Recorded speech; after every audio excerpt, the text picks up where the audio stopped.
probably the younger workers, and I thought that's why it was important today. With companies having difficulty finding workers now, or there is such employee turnover, new workers coming into the workforce, some of these things may not be so obvious when the National Weather Service puts out a winter storm advisory, a winter storm watch, a winter storm warning. All of these have very specific definitions. And even looking here now, I got my other computer screen up. Currently, Erie County, Pennsylvania actually has a winter weather advisory in effect.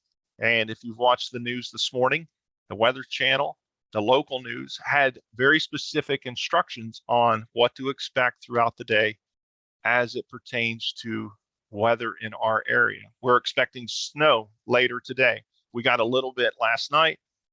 And again, preparing for that type of event is important. If we look at, as I said earlier, that severe storm that hit over the Christmas holiday, a lot of the fatalities and a lot of the injuries, people that were rescued, were because they were stranded.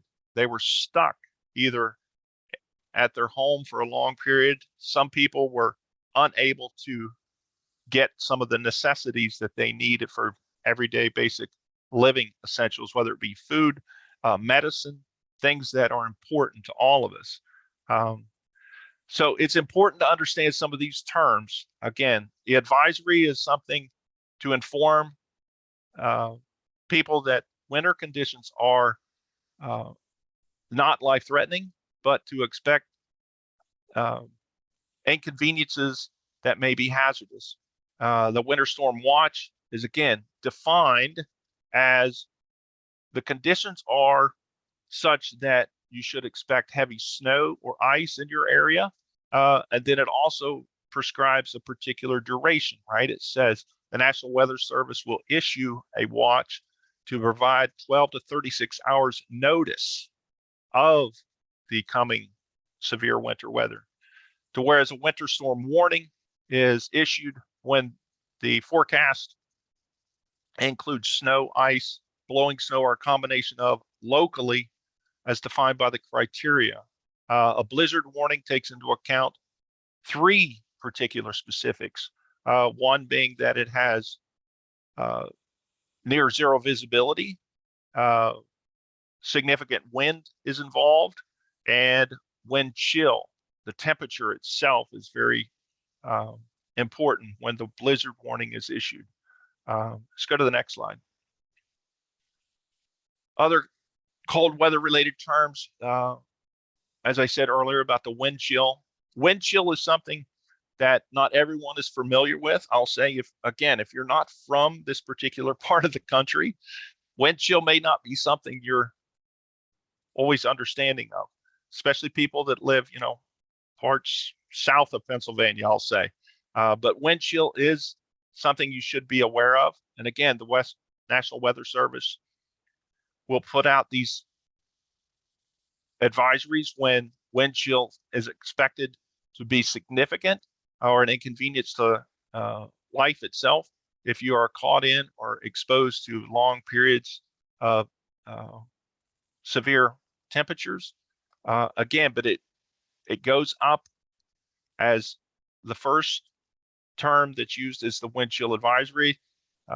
If the wind chill is expected to be more severe, they could issue a wind chill watch, and the wind chill warning would be issued when it is something that would obviously cause severe likelihood of death. And again, having not been exposed to some of this, I know here in Erie, I don't want to say it happens every year, but seems like in the news every year, there is always, it seems like, a college student who may not be from the area that is found. I'll say there have been occasions where there have been fatalities where some students have been out, say on a weekend, and they're walking around and they may have been out at a party, but they get stuck outside, lost, I'll say inebriated the point where maybe they pass out or fall asleep, and they're not found until the next day, and they die from hypothermia, right? They freeze to death. So again, wind chill is something that all of us should be aware of when we are working outside where there is significant risk to cold temperatures. The definition for wind chill, again, I found this, it's probably from the National Weather Service, but it says the wind chill is the temperature of how cold or an animal may feel when outside. The wind chill is based upon the rate of heat loss from exposed skin caused by wind and cold. As wind increases, it draws heat from the body. Again, the chart will show across the horizontal axis is the temperature in Fahrenheit. On the vertical is the wind chill, the wind in miles per hour. But as you can see, the temperature that you feel on your skin based upon the outside temperature and the amount of wind in the area. So again, even on pick a number there, an average day in Erie in winter, 30, 20 degrees. But if you get any significant amount of wind, I mean, in an average day, having a 25-mile-an-hour wind because we're so close to the lake, that's almost common. So when you're outside, whether you're doing work that involves, think of shoveling snow, outside moving something around, again, what you feel on your skin be significant in that you could easily start to demonstrate symptoms of hypothermia, and that can be dangerous. So again, from a standpoint of the business, you're worried, concerned about the worker safety and health. All of these things are important because, again, going back to where we started, some people may not be familiar with these terms or these conditions because they haven't lived in this area. So again, I'm not saying it's something that everyone should be worried about, but people, when they're coming into work, when they're leaving work, again, you want them to understand there are dangers out there that if you're not prepared for, or if you find yourself in a situation, it's very important that you know what to do and how to protect yourself from these dangers. Let's go to the next slide. Again, more local information. Having, again, not lived in and around the Great Lakes, I don't believe I ever heard of the term lake effect snow. Again, lake effect snow, if you've lived here all your life, you know exactly what that means. It's common across the Great Lakes. Lake effect snow occurs when there's cold air originating from what would be the North Canada, but it moves across the open waters of the Great Lakes. And as the cold air passes over the warmer waters, the warmth and the moisture are transferred to lower portions of the atmosphere, which in turn develops into snow and falls from the sky. Again, a lot of what we understand, the lake effect snow, I know I always look for the wind direction. And I think even the storm today, if you look on the local weather, a lot of the weather that we're getting is coming from out of the south. So in my experience, that simply means that we don't have, I think we just lost the screen. Oh, there it goes. That means that the significant snowfall that you would normally get is not going to happen because of the wind direction that's coming from parts south of Erie. But if that wind direction changes, and again, weather is always changing, as the low pressure system moves, I believe what I saw is we're expecting more snow over the weekend as the storm is moving through our area, because again, the wind direction is going to change and you'll see that lake effect snow starting to kick in. So let's go to the next term. Snow squalls. Again, having listened to Tom Atkins and Mr.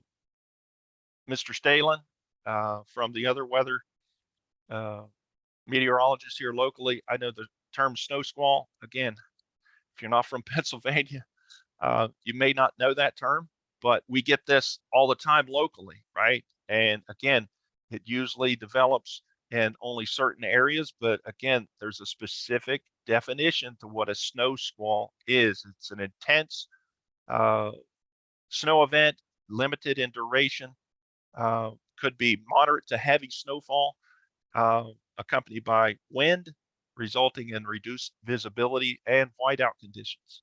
I know when I first moved to Pennsylvania in the 90s, I thought I had traveled enough to say I was in parts of the country where I knew my way around. But having lived in California for about 5 years, I don't ever remember an occasion where the interstate was shut down, closed. And the first winter I was in Erie, yeah, that happened. And I thought that was surprising because I said, well, I don't understand. Why would they close the roadway? And it was simply because the snow coming down faster than what they can remove it, or you can't see the roadway in order to drive.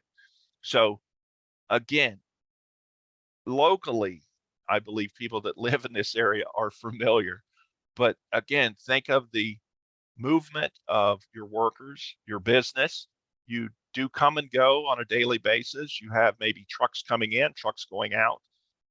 Be familiar and at least understand some of the dangers that the local weather can pose. Again, as you're moving in and out of the area, I know I've become very familiar with, if I am working somewhere outside of Erie, as an example, I leave Erie in the morning with the intention of working, say, Grove City. I know from my experience, if there's a snow event that's occurring in Erie, I will for sure call before I plan to return in the afternoon or early evening, right? So before you come back to Erie, if you know there's snow coming or there's snow happening, I think it's only now smart that even my wife or people that I work with, I'll call back to Erie and I'll say, hey, what's the roads looking like in Erie? Again, because as much as snow or winter weather can be dangerous to you, you can maybe adjust or adapt to the situation. If you know the local weather is only going to get worse as the day goes on, then maybe you can adjust your travel. So again, lake effect snow, snow squalls, all of these things are, I'll say, basic, but if you're not familiar with them or you're not from this area, they can be hard to understand. So that, again, a snow squall is not a dusting. When I talk to people from Philadelphia and I say, are you guys getting any snow? Right? In Philadelphia, if you get snow, they shut the city down. But in Erie County, northwestern PA, I mean, we get snow every day if it's a normal winter. But again, you work through that, and it's something that you must deal with. Hypothermia, things that should be, again, understanding when you're working in a particular area. You want to know, obviously, the things that are around you and things that can cause you harm. When working in cold environments, you should obviously be dressed and prepared for whatever you may be exposed to. Hypothermia is caused from a prolonged exposure to very cold temperatures. When exposed to these cold temperatures, your body begins to lose heat faster than it can produce the body heat. Lengthy exposures eventually use up the body's stored energy, which leads to lower body temperatures. That's why the term, again, some of the bullet points there on the right side talks about, right, wearing appropriate clothing, layering yourself to better insulate so that you can remove a layer if you're overdressed, right? That's why, again, wearing one big coat may not be the best if you're trying to protect yourself from the cold, because if you get too hot with the one big coat, you can't take off the coat.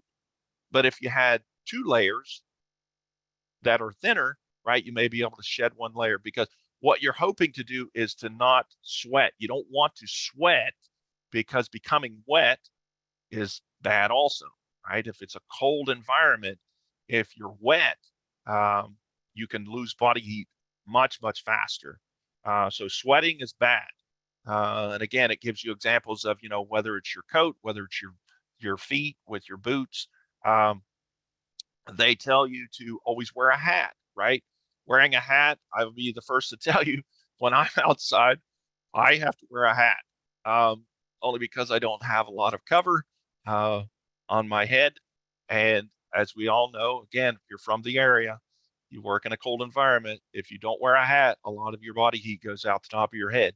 So they tell you to carry extra socks, gloves, jackets, or even blankets in the case if that's something that can be useful. If you were to get wet, you can change those out, because again, getting wet, whether it be from sweating or your foot, you step into a puddle of water, wet is bad when working outside in the cold. Frostbite, again, if you're not familiar with cold environments, frostbite is when you can damage your skin for the underlying tissue because you're a prolonged exposure to cold temperatures. So again, what are the first signs of frostbite? Again, if you start losing feeling, your numbness, your hands turn red, could be your face, could be your nose. So again, start to learn and understand some of the signs of working in a cold environment. Your body tries to tell you certain things. If you start, if you're shivering, your body, that's the reaction that your body displays when you are colder than what your body can withstand. So it's trying to generate movement to get some circulation going. So your body will start to shiver.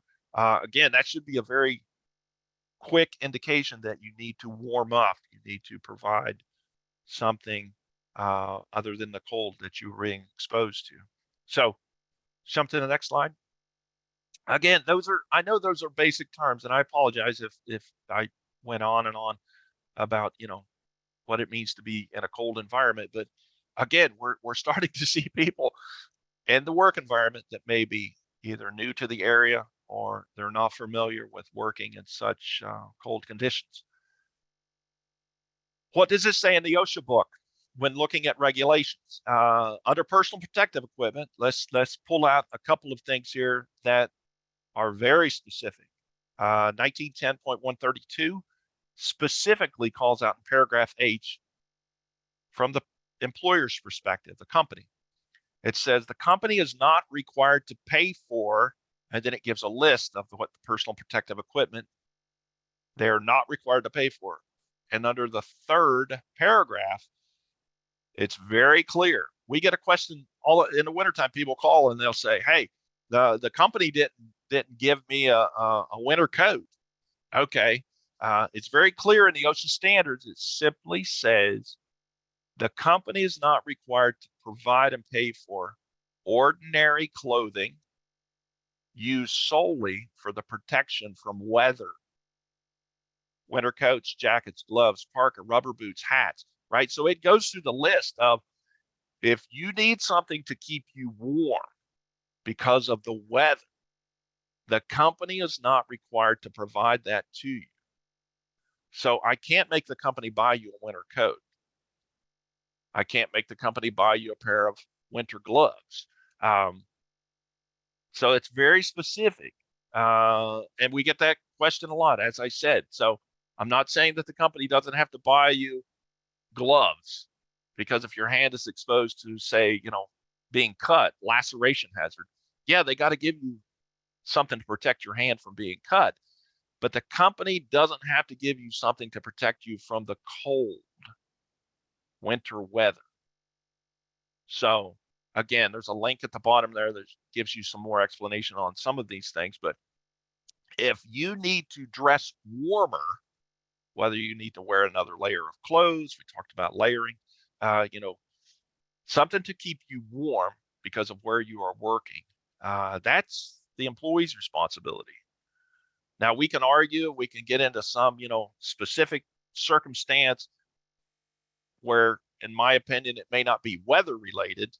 When I say weather, I'm generally talking about, being exposed to the cold. But what if, as an example, and again, I know we're limited on time, what if the location where you work is inside and you're exposed to cold? And I'll give you an example, like think of a freezer. Say if you work in a refrigerated warehouse and the company has hired you to do work inside the freezer, I think that would be the occasion where the company should be providing you the PPE to keep you warm. Because in that circumstance, to me, you're not exposed to the cold outside. Because again, the freezer, it could be 80 degrees June, but you're still working inside this freezer inside the building. That would be the occasion where, yeah, the company should be providing you something to keep you warm. But if you're outside, you're shoveling in January and it's 2 degrees, to keep warm, that's the employee's responsibility on what they need. And I just showed the picture here, right? It shows the worker, looks like a construction guy, but he's definitely wearing a pair of coveralls that would be, I would think, insulated. Looks like he's got, maybe a pair of gloves on. Yeah, I would think those are things that the employee is responsible to provide. Now, can the company buy winter clothing? They can. I'm not saying that they can't do it. I'm just saying it's not a requirement according to the OSHA standard. Let's look at 1910.22. 1910.22 is under the walking working surface regulation, and it does mention some things that you should be aware. I tried to highlight where it says the word snow and ice. That wording was not always in that regulation. That only changed probably 6-7 years ago. But it does read now. It says the walking working surfaces are maintained free of hazards. And it gives the examples, right? Including snow and ice. So if you've got a sidewalk where the employees have to move across to, get in the front door, yeah, the requirement is that be a walking working surface maintained free of hazards. And if you read into the next paragraph, right, it says these surfaces need to be inspected regularly and as necessary and maintained in a safe condition. So again, just because you shoveled the sidewalk at 7 a.m., if it's continuing to snow throughout the day, absolutely, you need to go back outside and shovel the sidewalk some more. I know it's an ongoing issue, but you should be doing it, as it says, regularly and as necessary to maintain a walking working surface free of recognized hazards. Let's go to the next one. Again, looking within the OSHA standards, right? Reading the regulations under exits, 1910.36. Just the picture it shows, right? It looks like a doorway, but as you can see, the snow looks like it is piled up and it is impeding opening of the door. So, right, it looks like it's almost blocked. But it talks about, right, the employer shall remove any accumulation of ice and or snow as it presents a slipping hazard. So we usually get calls in the wintertime when maybe snow removal has not been on such a regular occasion that you're starting to get it piled up in front of the exit doors. That's very bad. Don't let that happen because that's very clearly a compliance issue that, yes, we've cited that many times. Again, I know snow, like anything, is a problem. You either need to have someone removing it, hire someone to do it, or there needs to be an effective procedure in place so that people can walk freely without the need to worry about not being able to open the door. That door needs to be able to swing open at least to a 90 degree, right? So that it is that it is open fully and it would not be considered a hazard. Putting down salt is not required. I guess I have that question on occasion. People say, do I have to salt the sidewalks? No, it doesn't say the word salt, but it says that the walkways and the doorways must be cleared. So shoveling it, to me, is acceptable. I would just say you need to continue to shovel if the snow continues to fall. I think is where the issue becomes a problem.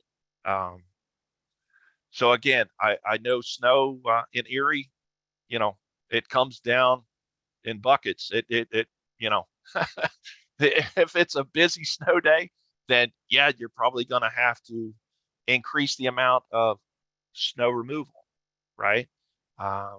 Again, that's something you should be aware of, or you should be looking at. People are walking in and out of your business, sidewalks, parking lots, things that are the normal areas where you have foot traffic should be all of the places where you are looking at providing snow removal. So again, we get questioned a lot on sidewalks. Well, what if it's the sidewalk on the street? Okay, well, I don't know. I mean, is it your property? The company, right, has an expectation to keep clear the property that their employees would be working on. But if it's not your property, then no, I'm not going to tell you you have to go out and clean the street if it belongs to the city. But yeah, the company, the business, look at what snow removal would be needed and make sure that that is being taken care of so that, again, you try to limit or minimize the amount of slipping and falling hazards that could be out there. Let's talk a little bit about snow removal. How many times have you seen, and again, I'll just read from the slide, right? Preventing falls from snow removal while working on a roof. As you know, fall protection is a big issue with OSHA. In the summertime, people are up on the roof, they're doing whatever. But in the wintertime, believe it or not, we see people also up on the roof. If you're going up on the roof for the purpose of removing snow, okay, I'm not saying you can't do that. I'm just saying if you are going up on the roof, you have to consider the fall hazard that would be an exposure issue to workers. If you are going up there, you have to either tie people off. They got to be in a harness and lanyard. You got to have some kind of railing, because it is dangerous to go up on a roof, whether it's wintertime with snow or if it's summertime and no snow. We do see people up on the roof for the purpose of removing snow, and it is always a fall protection issue. So what we say, or what we tell people, right, if possible, try to incorporate a snow removal method that does not involve workers going up onto the roof, right? You don't want them up there walking around.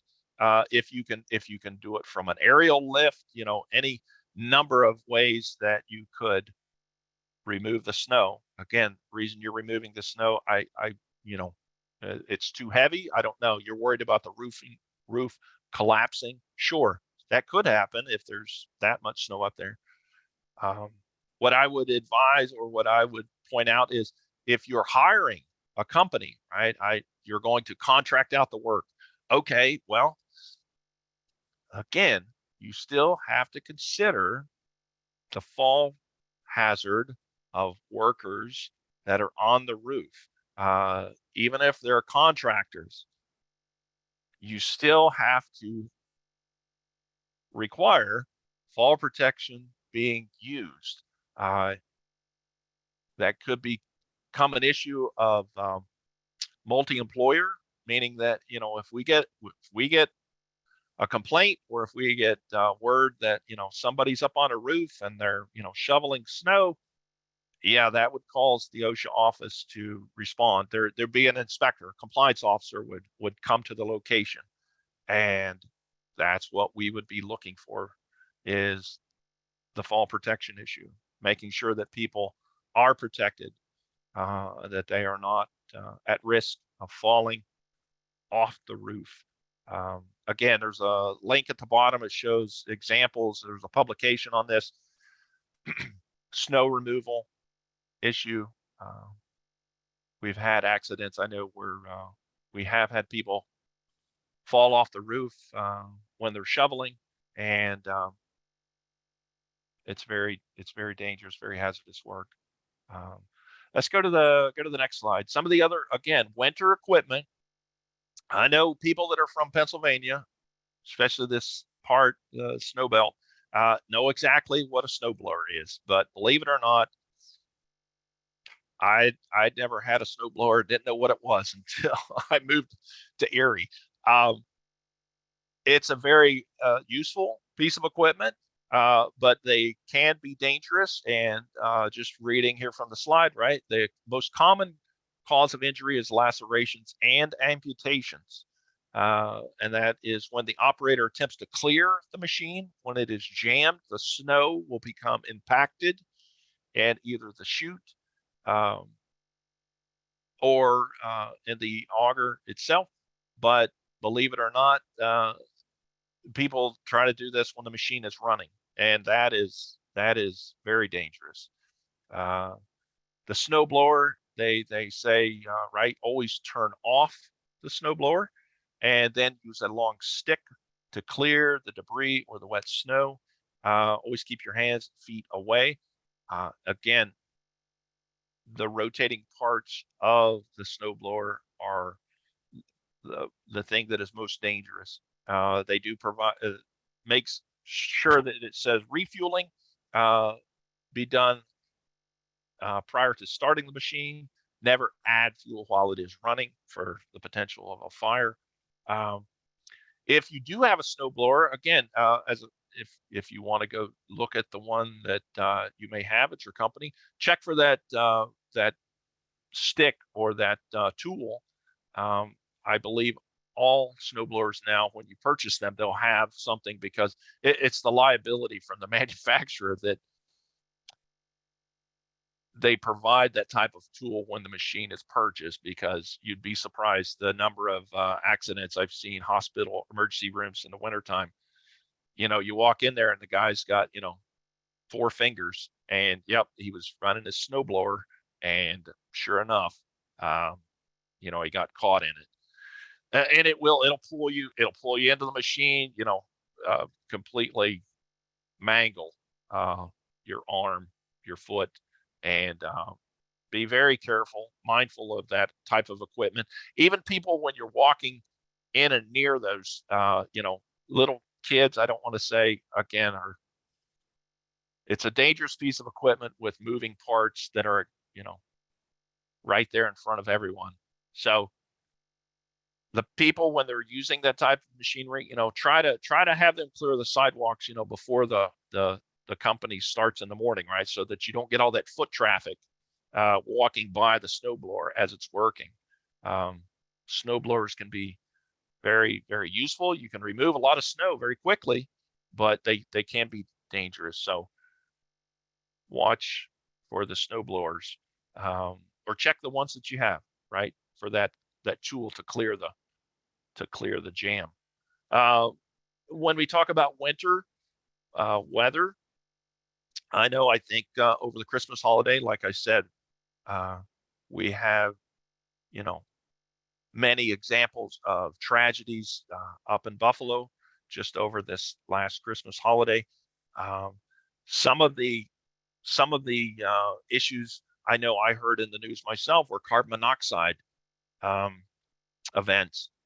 If you're not familiar with carbon monoxide, it's something in the wintertime, it always becomes more of an issue, simply because of the equipment, whether it's your furnace, if it's right, if you're using natural gas, if you're using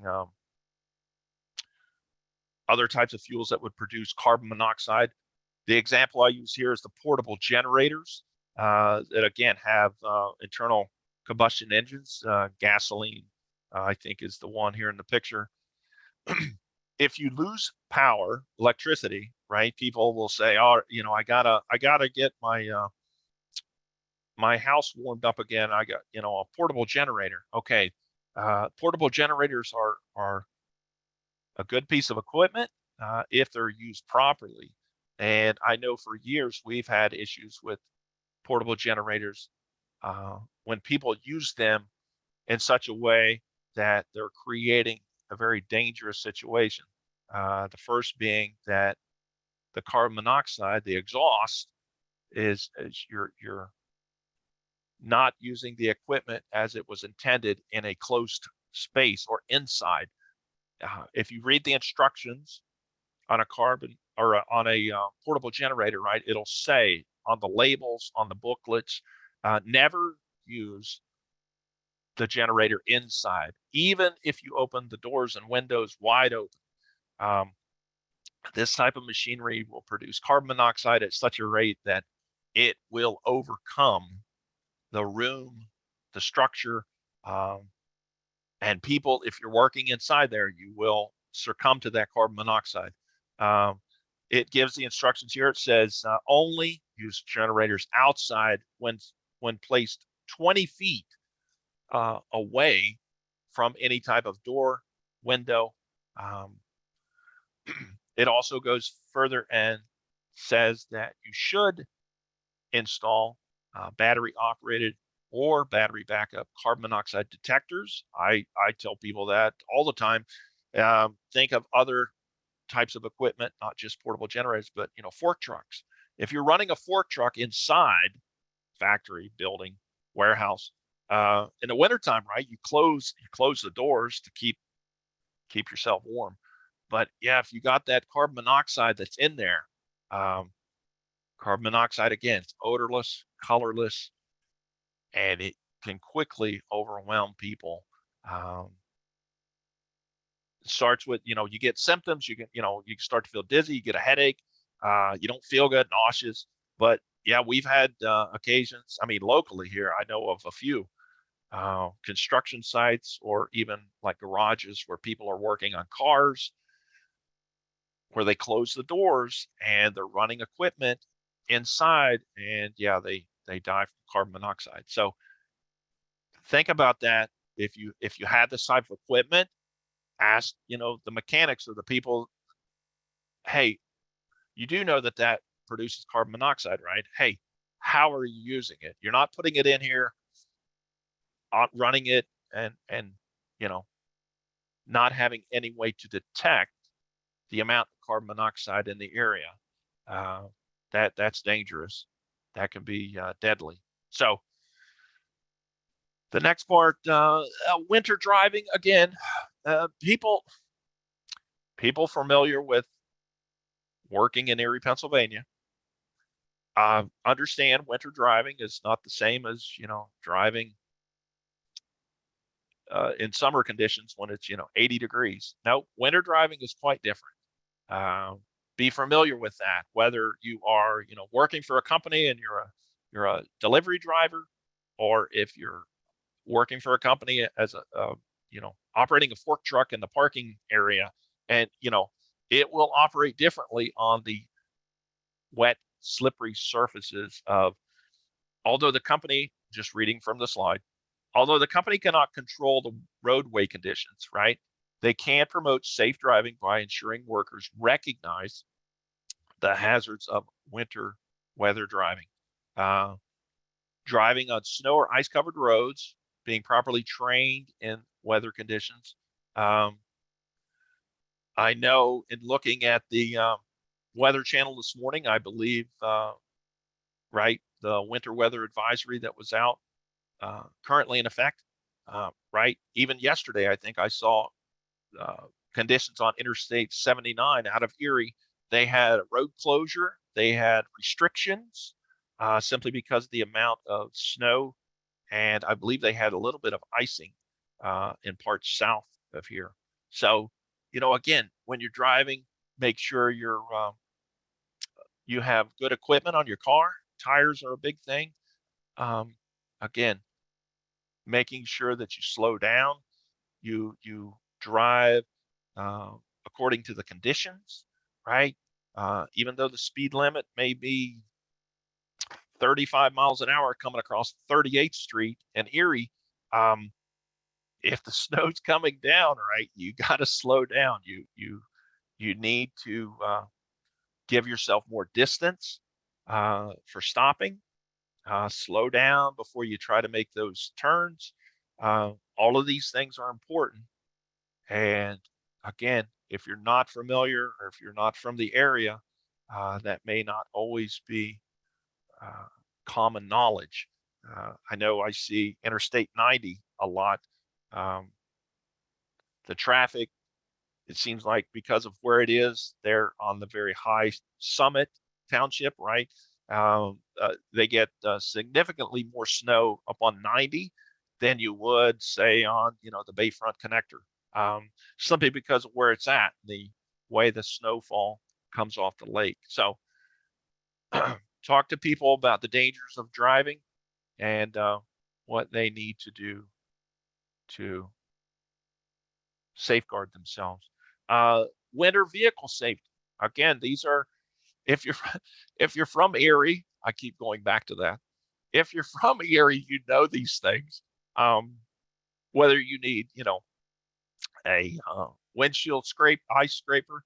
It says snow brush, but I would laugh because if you don't have a snow broom, I don't know what to tell you. Yeah, it talks about shovels. It talks about jumper cables. It talks about things that you could use in the event of an emergency. And again, some of these things, I guess when I tell people, the blankets, yeah, blankets are a part of the emergency equipment for any vehicle. But again, think of worst case scenario. And I use this myself because I came up on an accident one time where the driver was actually unable to get out of the vehicle. Right, there was an accident, but the driver was stuck. And the first thing was, the car wasn't running. Obviously, there was an accident. The airbags had deployed, the windows were knocked out. But this person, who's still stuck in the car, they were getting cold, right? And I don't know why. I said, hey, I got a blanket. Hold on. So, I run back to the car and I get this. So again, you're just trying to help someone from what would be, hypothermia, so that they're not suffering more than they need as, the emergency vehicles were arriving and they're going, all right, we got to get this person out of the car. So check the vehicles that you have. If they're company vehicles, right, it'd be business responsibility to make sure that you have these things. Again, it's not written in the OSHA standard, but I would say make sure that people have what they need, whether it be the ice scrapers, the jumper cables. Again, if you've ever had the need for some of these things in the event of an emergency, they can be life-saving. So again, this is just, some of the basics that you should be familiar with. The next one talks about being stranded in a vehicle, which can happen, believe it or not. I mean, it working here all these years, and yeah, if you're ever out on the road and you, I don't know, you run into the ditch, right? You're off the roadway and you're stuck. You have to get some help because you can't stay there. I guess that would be my first, response. Staying in a disabled vehicle is not your first choice. You want to, seek help. It does say the instructions, and again, this comes from the National Weather Service. It does say that you should stay in your vehicle. Don't start wandering. but you should call for medical or call for emergency assistance, right? Call 911 if you can. Got a cell signal. But the response time could be slow. Again, they're trying to get through the weather as well. It does say do not leave the vehicle for search for assistance unless it's visible within it says 100 yards. So right, if you can see a house or a business, yeah, get yourself there so that you can get warm. Because what will start to happen, right, is depending upon how much gas you have, you will start to get cold, and you may become disoriented, unable to make good decisions. It does talk about turning on your car to warm up the car, run the heater. But if you're stuck for an extended period of time, right, that you're running the risk of running out of gas before help arrives. There is a point that it says make sure that you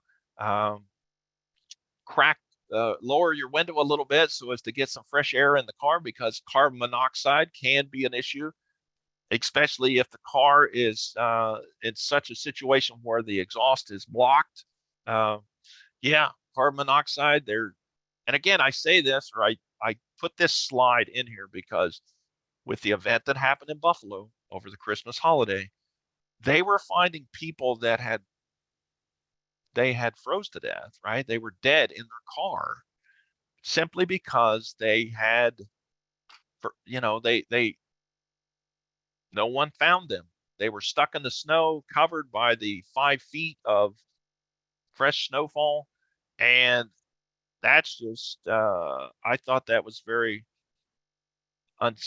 upsetting, simply because, again, I know no one plans to break down or get stuck in a snowstorm. But again, that's why thinking ahead, planning, understanding what is coming, right? What is the weather forecast? What do the road conditions look like? All of these things, you're making decisions on the information that you have. So try to be aware of what you should do in the event you find yourself in this situation. That's and that's going to get us to the roadways. Let's talk a little bit, because again, I know the internet and the resources that you can find on the internet are many. One of them here, and again, I use this myself. If you're not familiar with the 511, that is available from the state, right? Pennsylvania puts this information out. They have a website. You can pick this up on your cell phone. Again, it's very user-friendly in that it provides a lot of information. So again, I'm sure if you looked at this today, again, with the winter weather advisory we have in place, the map's going to look a whole lot different. But I typed this one in, I think, as an example. I'm traveling from Erie down to Tionesta. As you can see, it shows the route, but with the legend and some of the features, it will tell you, well, what does the route that I have selected look like? Again, it has, is it snow covered? Are there speed restrictions? Is it, has there been an accident? Is there any other alert that I should be aware of? And these are good because if you're traveling a great distance, you're coming from Pittsburgh to Erie. Yeah, if you're coming through that snow belt we talked about, you should be aware of that before you drive into it, right? Be prepared. So the 511 Pennsylvania, again, if you're not familiar, look at this or try to see if it would be useful. Again, think of the people that you have working for the company, whether, truck drivers, delivery people, people that are coming and going, and they need information about travel. This is a very good resource. Click to the next one. It even has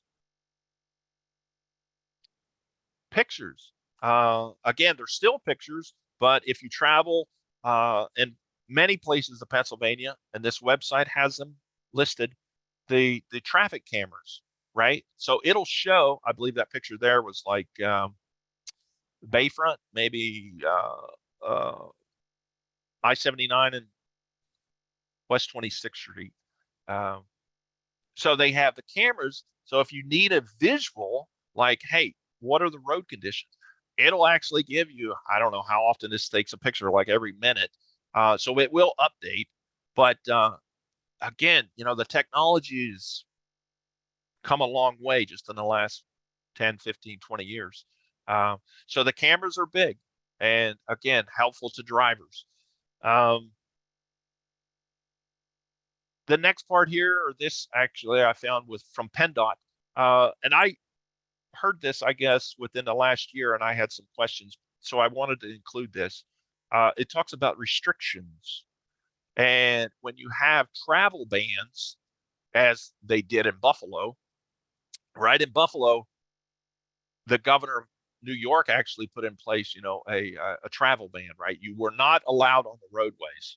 And I say that because we started getting some phone calls in the Erie OSHA office from companies, and they would say, "Hey, I need to go somewhere. Am I allowed to drive?" And I would say, "Well, if the governor of the state puts in a travel ban, you have to adhere to what that ban is. I can't tell you to violate that." So yeah, if they say, Interstate 90 is closed, okay, well, that means you're not allowed to drive on that roadway. But they also sometimes put in place restrictions. So again, they're not stopping the traffic, but they may be limiting whether the speed restriction, which, as I said, I think we just had one yesterday on 79. They lowered the speed limit down to, I don't know, 45, I think I heard. But they also sometimes will put in place restrictions on what type of vehicle. And if they use the term, it is a tier 1 vehicle restriction. That means, if you look on the list there, it's the motorcycles, the RVs, the empty commercial trucks.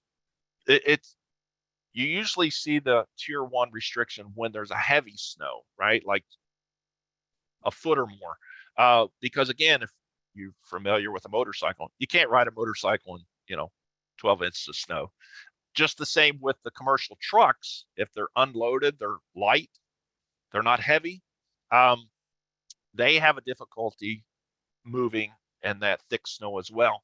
So again, if you hear these terms, like, again, on the radio, on the news, hey, there's a tier 1 vehicle restriction on 90. Okay, that probably means if you have an empty truck, commercial, yeah, you're not allowed out there. So that means you either got to park it, you got to take a different road. So again, these are all terms you should be familiar with. And again, from a company standpoint, if you have people driving, deliveries, going to pick up something for the business, yeah, you should be aware of this from the company's perspective. But again, these come out from PennDOT. So again, they have a web page. You can check their website. It'll tell you these things. They try to get the information out as quickly and update it to make it current so people know as soon as possible. Publications, again, on cold winter weather. Yeah, we have some, few, I'll say.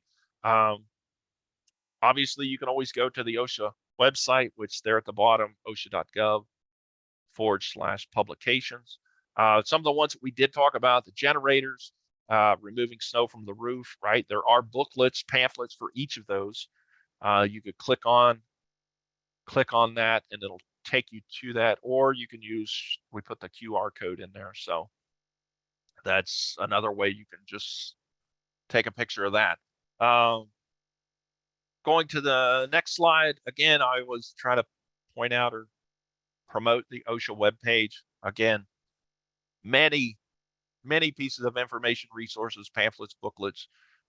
We have that on the website. If you're looking for something other than the topic we have today, I can find it for you if you reach out to me, phone call, email. I'll try to find it and get that information to you. Again, we're here to help answer questions that you may have with respect to compliance issues. Let's go to the next one. The web resources of some of the things that I used in the presentation. Again, the ready.gov, again, they have a, I believe ready.gov is part of what would be under like FEMA, Federal Emergency Management Administration. They have a winter weather webpage, just the same as the National Weather Service, the weather.gov. CDC, which is the Center for Disease Control, they have web resources under disasters. The Small Business Administration, again, they have their own. The SBA has information on their website for winter storms and how to prepare. And the last one was the 511 PA we talked about with the mapping and some of that information that can be gleaned from their website. The next one is the Small Business Safety and Health Handbook.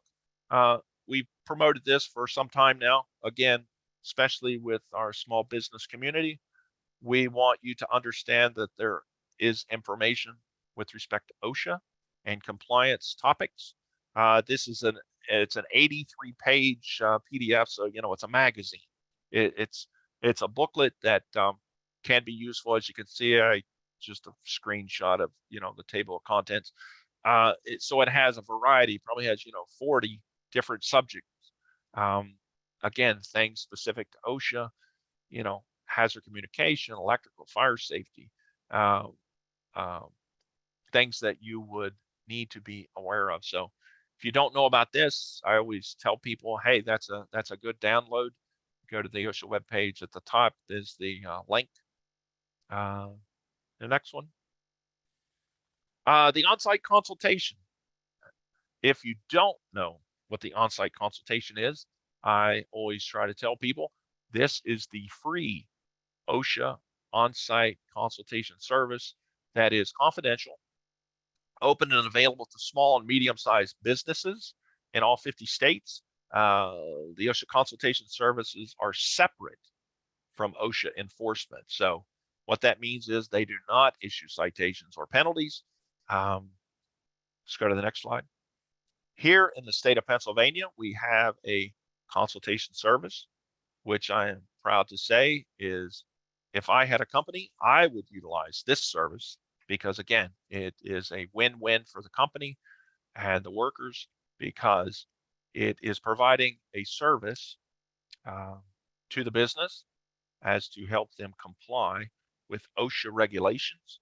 And if you're not familiar with what that is, we have someone with us today, Dave Yanoschick, who will help us understand that more. This is just my disclaimer, but my contact information is on the last slide. That's my email address, right? So please reach out or send me any questions that you may have as we go forward. This year we have, I believe, 5 more OSHA topics that are spaced out throughout the year. And I hope that everyone is able to attend any or all of those topics as we go forward. But with that, I will hand it off to Dave.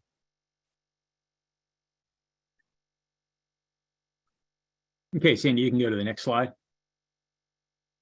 Thanks a lot, everybody, for taking some time today to have me present to you briefly.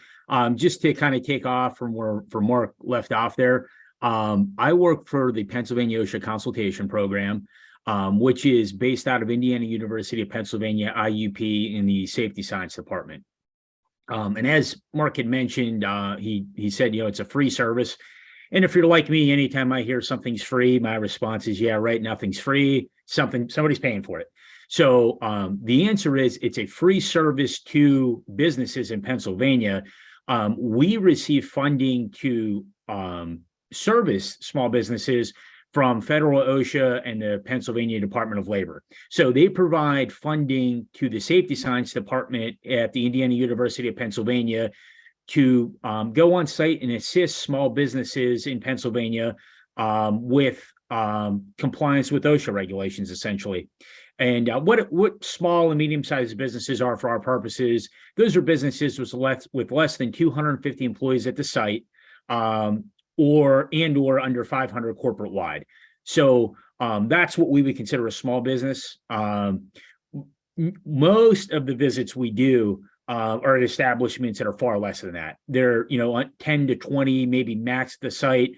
That may be the whole corporation. So we're geared for businesses of that size range. We service a majority that are drastically smaller.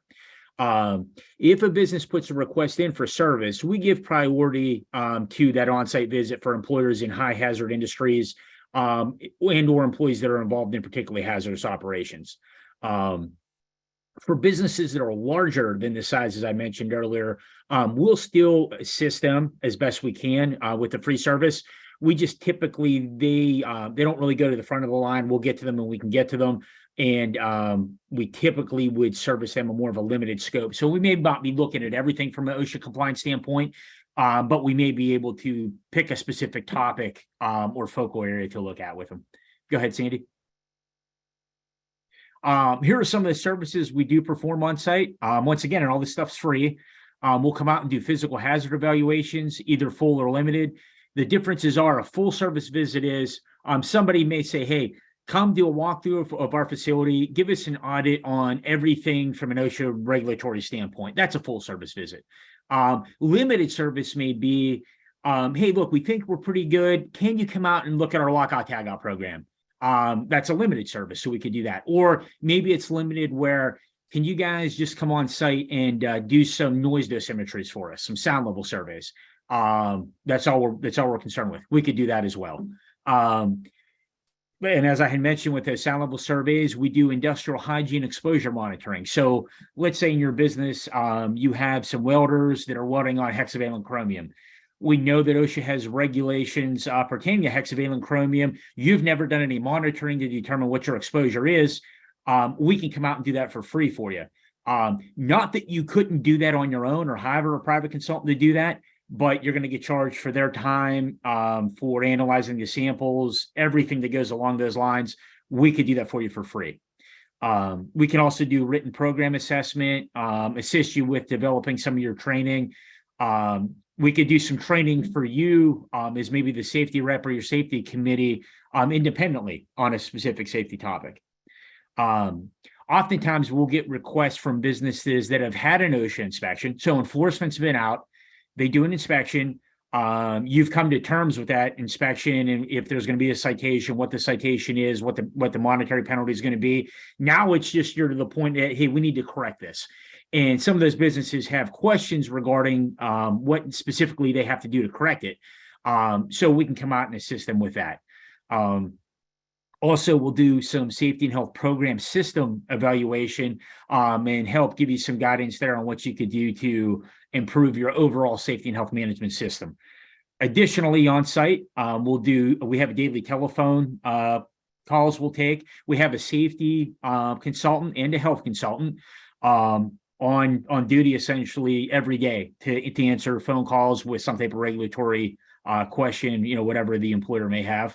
Obviously respond to emails, do presentations, webinars, and seminars, very similar to what we're doing today, either talking about the program or talking about a specific topic. And then we also, during the COVID time, developed a process where we can do some virtual assessments, depending on what your need is, specifically if it's maybe evaluating some written programs, some trainings for compliance. There's a lot of that stuff we could do remotely now, where maybe in the past we had always come on site to do that. So we've developed some flexibilities relative to working offsite. Go ahead, Sandy. All of the consultants we have that work with the OSHA consultation program in Pennsylvania, we're all faculty members in the safety science department at IUP. Some of us do a little bit of teaching at the undergrad or grad level side. Most do not. Most of the faculty members that work for the PA OSHA consultation program, although we are faculty at IUP, almost 100% of our time is dedicated to just going and helping small businesses in Pennsylvania understand OSHA regulatory compliance. We are all certified, board certified safety and health professionals and industrial hygienists. So, you're getting, a superior level of competency there if you do have us on site. Averaging range of 20 years professional safety and health experience before we would hire somebody even into the program. So, although we have consultants that have been doing this for a long time with IUP, all of us have background in private industry. So we're all coming from what I would call kind of the real world of safety and health management. And then our consultants are located strategically across PA. So although we're all faculty at IUP, in order to service you folks better and quicker, we're located throughout Pennsylvania. So we have people that are faculty in Pennsylvania in the safety science department that live in the Philadelphia area or live in the Erie area, just to kind of make those the traveling and servicing your needs a little more efficient. Go ahead.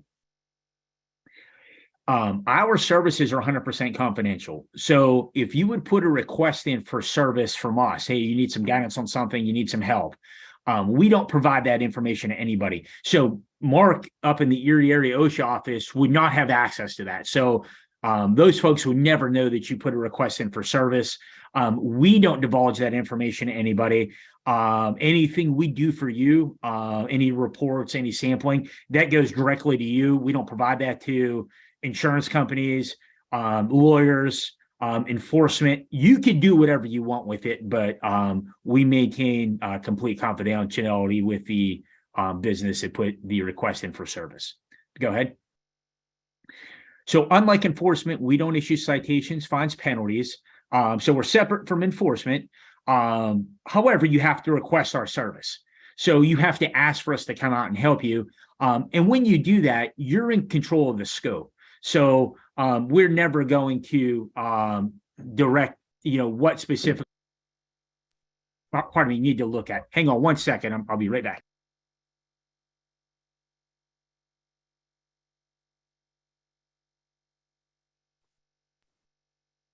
Sorry about that. I just needed to jump off for 1 second.